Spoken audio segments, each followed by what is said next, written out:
আপনি একটু পরে মারা যান, কালকে এই মুহূর্তে আপনার ঘরে বিভিন্ন জন বলা বলি করবে, আহারে ও এইটা করছে, ও গতকালকে বাজারে গেছিল এই টাইমে।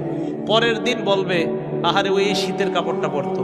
তৃতীয় দিন বলবে, ও আসলে এই সেই। চতুর্থ দিন ভুলা যাবে আস্তে আস্তে। পঞ্চম দিন মোটামুটি, আস্তে আস্তে 1-1.5 মাস যাবে। গতি পৃথিবীর মতো চলতে থাকবে, আকাশ আকাশের মতো থাকবে, বাতাস বাতাসের মতো থাকবে। আপনার বন্ধু টন্ধু যারা যার যার কর্মস্থানে সে মতোই করবে, কিন্তু আমি আপনি কবরে থাকতে হবে। এটাই চূড়ান্ত বাস্তবতা। ইমানদারকে যখন বলবে আমি ইমানদারকে সত্যায়ন করলাম, আমার ইমানদার বান্দা যা বলছে সত্য কথা, এই কথা বলার পর আল্লাহ বলেন আফরিশুহু মিনাল জান্নাহ, আমার ইমানদার বান্দাকে কবরের মধ্যে দুনিয়ার মানুষ 3টা পাতলা কাপড় দিয়ে পাঠাইছে। আল্লাহ বলবে আফরিশুহু মিনাল জান্নাহ, আমার বান্দার কবরে আমার বান্দা